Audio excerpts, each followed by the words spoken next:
In these dark times, it can really seem like the world is ending. So, what better way to deal with the seeming end of the world than by cozying up and playing a video game? About the end of the world. I recently saw the Metro franchise on sale and decided to pick it up. I'd seen videos of it back in the day and played it a bit on Xbox, but I never really got into it. Then I needed a project for my game studies course, so now here we are. Regardless, after completing it no less than 3 times, I came to realize just how underrated this old Slavic gem really is. For a game that was originally released back in 2010 and given new life in 2014, it still holds up surprisingly well. So I invite you to join me on this vodka-powered trip down memory lane as we take a look at this old post-apocalyptic classic. Welcome to Metro 2033, Redux.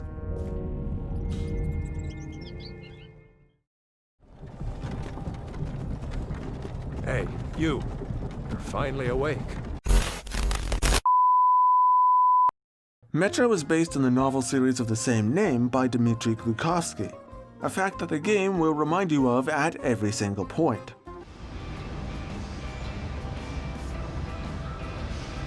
The world of Metro is set in an alternate universe where in 2013, the royal family decided to ask Twitter to pick the name of their new baby, thus sparking a global nuclear holocaust.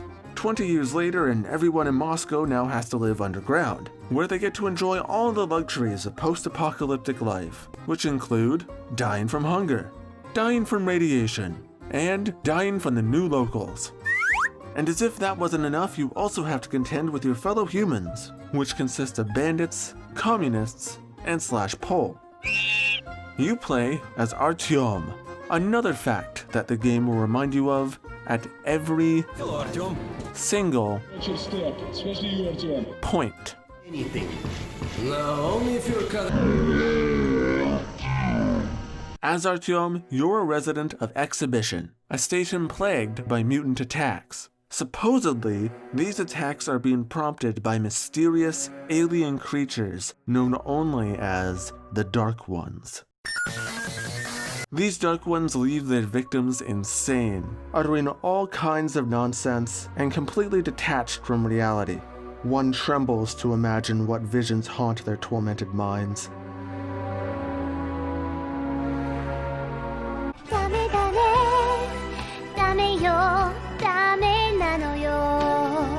One day your stepdad's friend Hunter comes to the station to discuss some news, but it's not long before several gopniks try to pilfer your precious medical vodka supplies. After dealing with the vagrants, Hunter decides to go out and find the Dark Ones all on his own, and end them once and for all. He tells you that if he doesn't return, it's up to you, some 20-year-old kid that's never left his home station, to go halfway across the irradiated hellscape of Moscow to Polish Station, just to deliver his dog tags.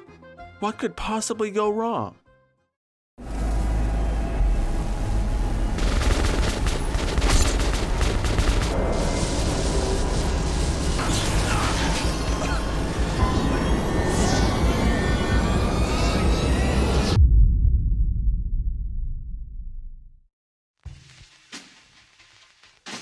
Your adventure through the ruins of Moscow will present you with a variety of fascinating, sad, and horrifying locations.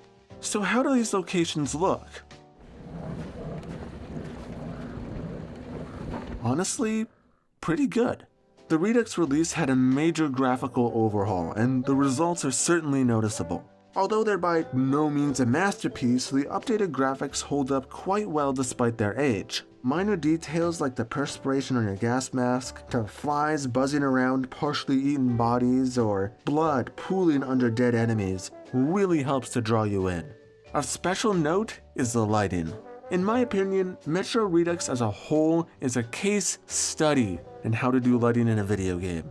Ambient shadows and light from lamps, irradiated mushrooms, and even your flashlight give off this dark, brooding, almost forsaken feeling which fits perfectly with the game's post-apocalyptic setting. And it's not just the fact that the lighting is good, it's that it's used good.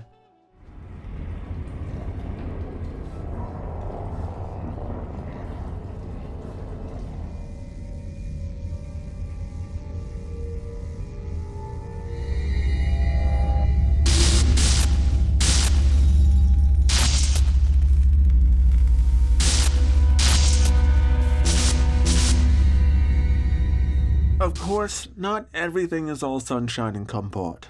If you pay close enough attention, you can see parts of the ground are clearly just a 2D mesh, and some of the walls and doors are of debatable quality. But it's not so bad if you're not paying direct attention to it.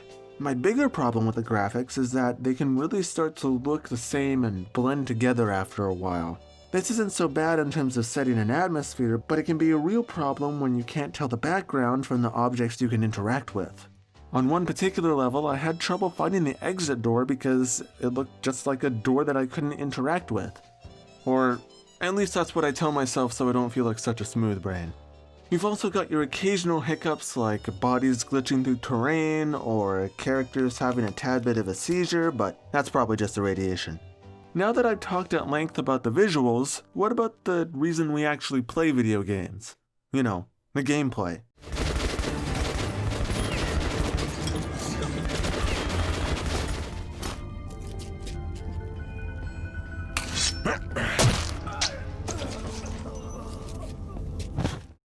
On the surface, Metro functions much like your typical 2010s FPS. The level design is linear, and you use a variety of guns, grenades, and gear to fight off enemies and to get from one end of the level to the other. For guns, there's a decent variety with several modifications. These modifications are fairly standard, things like laser sights, scopes, silencers, etc. And the guns for the most part are similarly generic. You have your various tiers of assault rifles and shotguns that go from pre-war relics and that one-gun CSGO players hate, to possible meth head creations, to probable meth head creations, to definite meth head creations. And this thing. I like this thing. Then there's the revolver. Honestly, when it comes to stealth, you really need no other gun than the revolver. Slap a stock, a silencer, and a scope on that bad boy, and boom! Instant sniper rifle. Nice. Apart from those, there are some more unique options like air-powered weapons that fire arrows or ball bearings to just a straight-up railgun. You also get a flamethrower at the end of the game, so that's fun.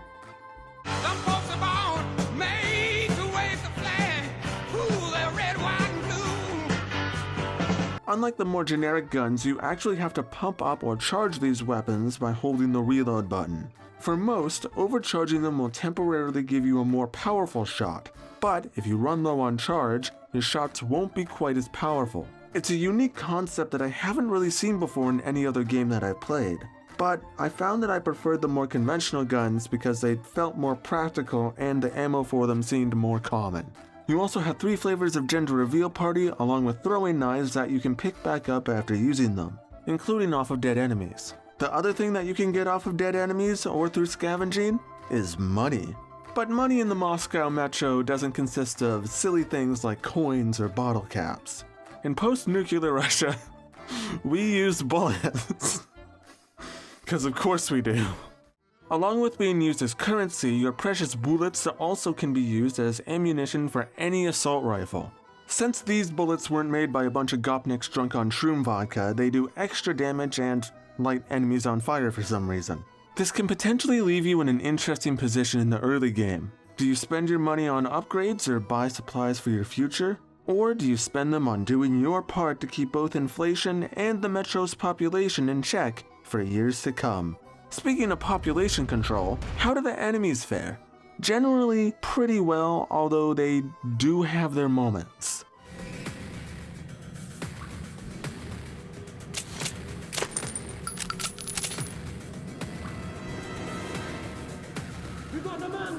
Your experience with them also might vary depending on what game mode you choose. See, when you first start your campaign, you can choose between either survival or Spartan modes. Survival mode makes things like medkits and ammo rarer and reduces both your and your enemy's health. Spartan mode is the exact opposite, giving you much more ammo and health and making gameplay closer to that of a traditional FPS. In other words, survival mode is a lot more like how Metro was originally envisioned. You have to scrounge around for resources, use stealth to outwit your enemies, and make every bullet count, praying that you have enough supplies to get through each level. And Spartan mode is more like...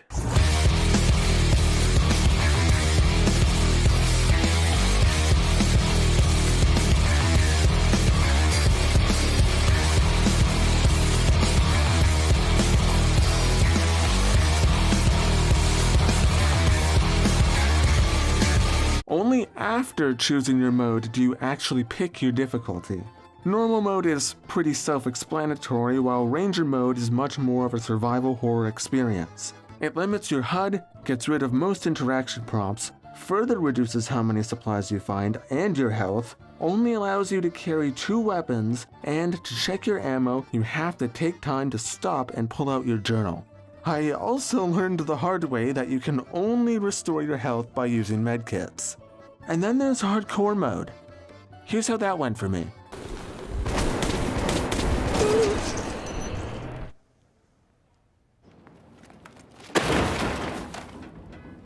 Back to the enemies, as I said, your approach to combat more or less depends on your difficulty, game mode, and what kinds of enemies you're fighting.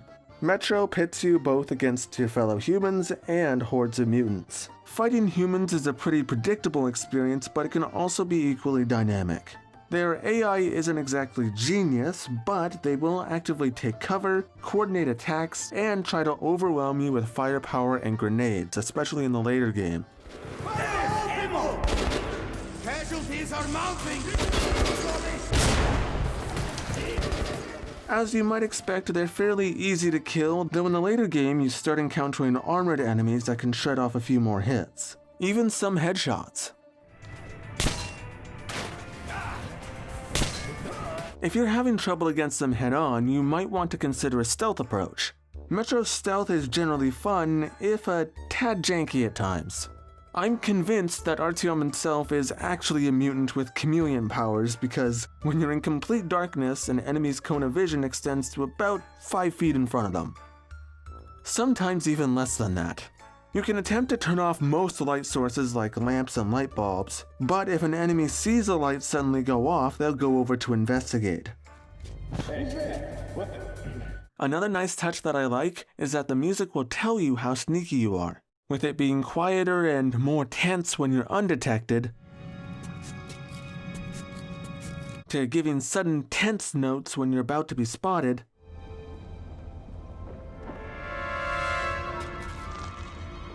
to a combination of combat and stealth music when the enemies are alert but don't know where you are. My main problem with the stealth gameplay is that you can't do things like move bodies. This can be particularly frustrating when you're trying to do a perfect stealth run. Also, for some reason, in the first real level of the game, you have the ability to knock enemies out instead of brutally stabbing them, a feature that's also present in Last Light, this game's sequel. But in every level afterwards, you can't. I have no idea if this is an issue exclusive to the Redux version, but it's very strange. It feels like something that the designers were attempting to incorporate when they were remaking the game and just kinda stopped.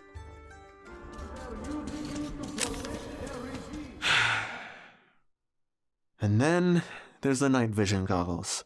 On the one hand, I like the goggles. In the original, they were more or less just a blue filter over the screen, but in Redux, they're drastically different. They're great for stealth, but any bright light source will concentrate the essence of 1,000 suns directly into your retinas.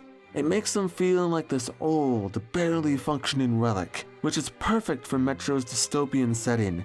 But there's one itty-bitty tiny weeny little problem. After I got them in the level front line, in the next several cutscenes, the following on-rail segments, and even the section where you wander around a refugee camp and just buy stuff, they turn on automatically. And you can't turn them off. Personally, I would regard this as one of the game's most glaring issues.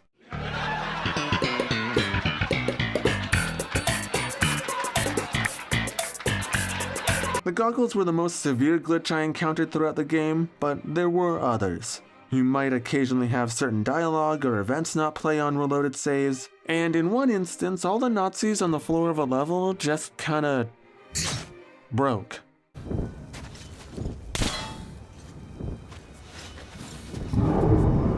Okay, minding those issues, we need to get back to the actual fighting humans before I get too triggered. As you can guess, it involves a lot of shooting, and it gives you plenty of opportunities to make up for your mistakes as long as you have the ammo and medkits. Fighting mutants, on the other hand, that's a different story.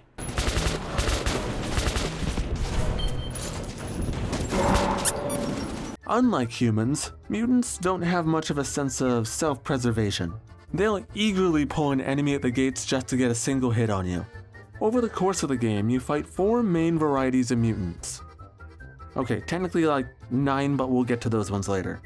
First, you have your Nasalises, which are the most common type of mutant you'll fight. They're pretty straightforward, flailing at you like a kid that just lost his Xbox privileges. You also encounter winged varieties in certain levels, which emit a scream also like that of an Xbox-less child.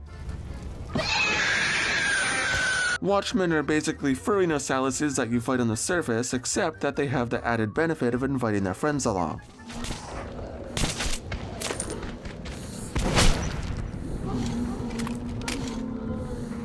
I'm in danger! And of course, every game needs that one incredibly irritating enemy that serves no purpose other than to annoy you. In Metro, that enemy is the Lurker. I hate Lurkers. There's even a whole level devoted to them, where you later have to escort a child that hinders your movement. It's fantastic.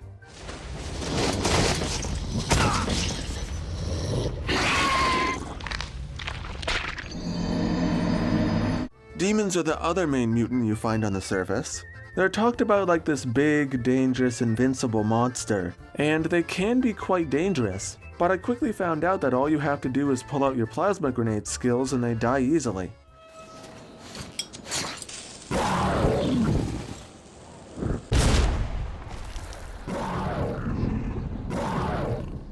It's a boy.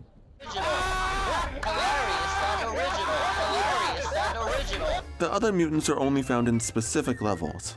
There's this hentai thing that smacks you if you get too close. These amoebas you fight in D6, which look cool but get boring quickly because they're easy to kill. Librarians show up for the depository and archive levels. To deal with them, you have to have a staring contest until they get bored and wander off. They're an enemy that generally works well as a survival horror villain, and dealing with them can be enough to pop a blood vessel. But once the shock wore off, I started to find them annoying more than anything else. Thankfully, they don't overstay their welcome.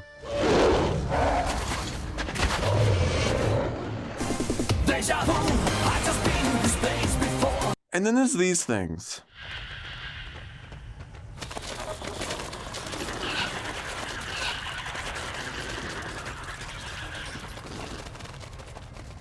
I'd rather not talk about these things. But shooting and stealthing are only 2 small elements of the game's experience. Because despite its age and short length of only about 10 or 15 hours if you blitz through it, Metro has a surprising amount of depth in its level design. Nearly every single level, even ones where you're just walking around buying stuff, has secrets to find. Smoke weed every day. These secrets mainly consist of equipment stashes and safes that you have to find the keys for. There's so much to explore that in every single playthrough I've done, I kept finding new secrets and new areas. Combined with the lighting and some stellar ambient sound design,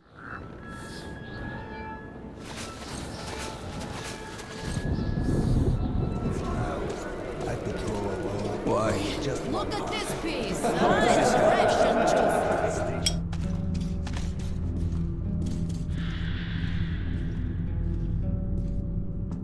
I found myself hypnotized by the bizarre, alien world of post-nuclear Moscow.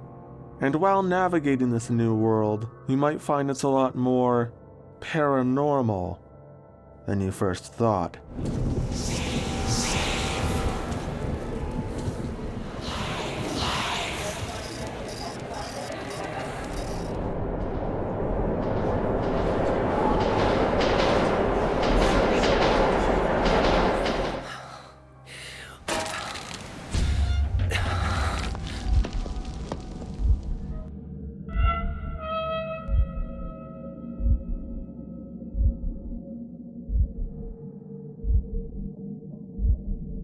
The horror elements might not always work. The designers are not above throwing a cheap jump scare at you.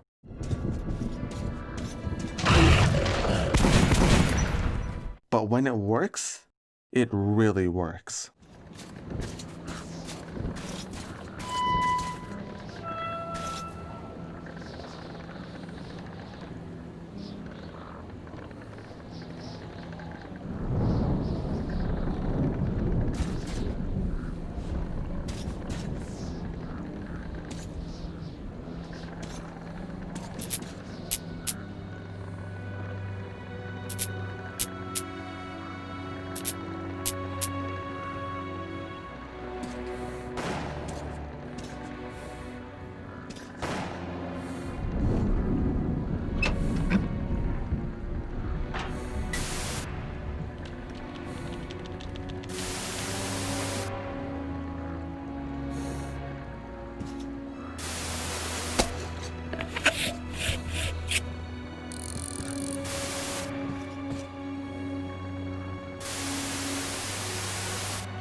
Among the other things that you find which don't include nightmare fuel are entries from Artyom's diary.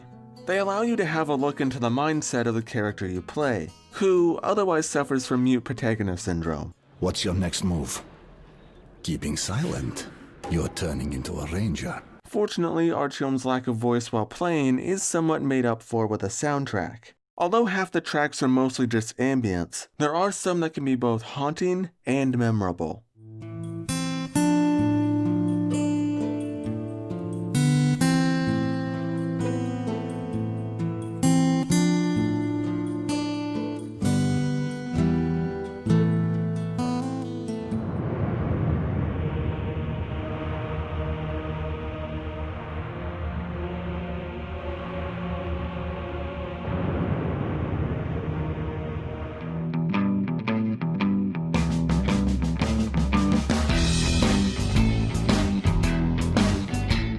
Thing is that sometimes the music can feel lost in the ambience of the levels.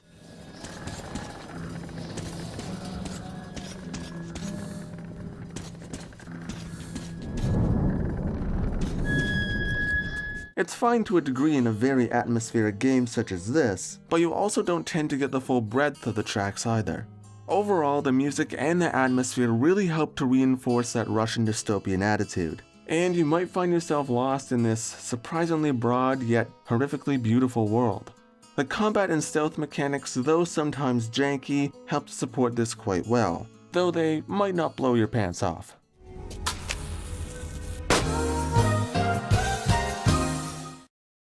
That same dystopian attitude carries its way on through the writing, though not necessarily through the main characters. While Metro was based on a novel series, you ironically might not find a lot of depth in its direct story. The characters you encounter are one-dimensional, and I never found myself too attached to them. Except Bourbon. Some people call these demons, I call them bitches. The story mostly surrounds the question, Dark One's bad? Dark One's good? The former points are purported by the hardcore rangers Hunter and Miller, while the latter is said by a religious man named Khan, who apparently has the power to pray the ghosts away.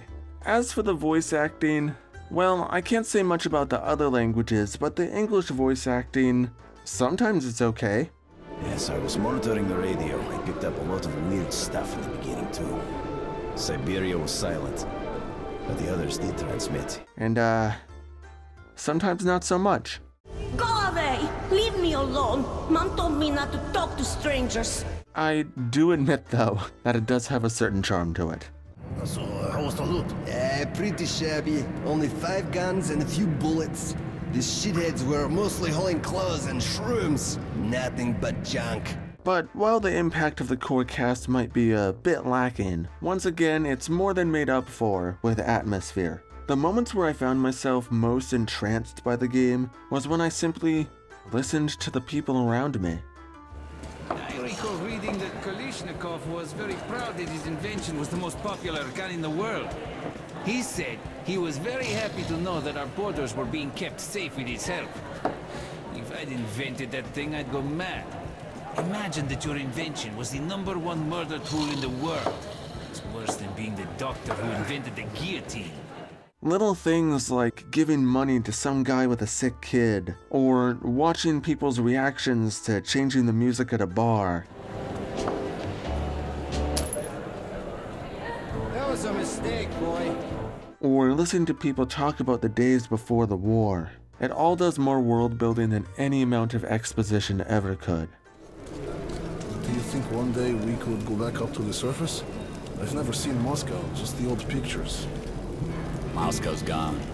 Soon we'll be gone too. And the monsters will inherit the Earth. But there were other subways. In St. Petersburg, Minsk, and Kiev.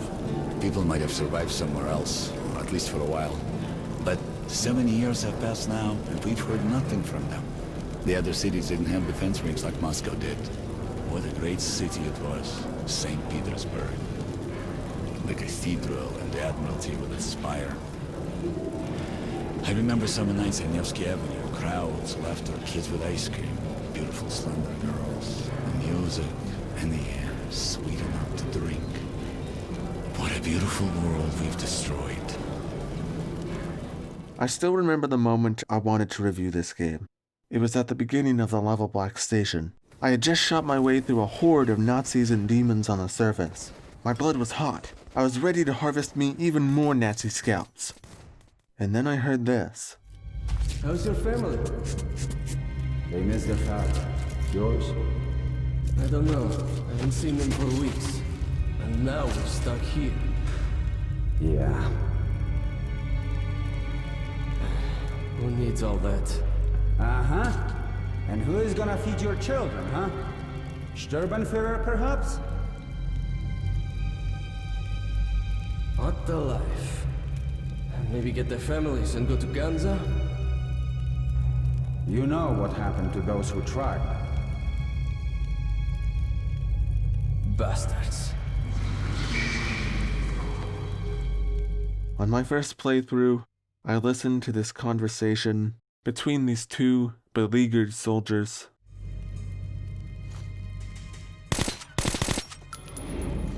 And shot them both in the head. After, something overtook me. I stopped and stared. I looked down at their lifeless corpses, and I felt bad.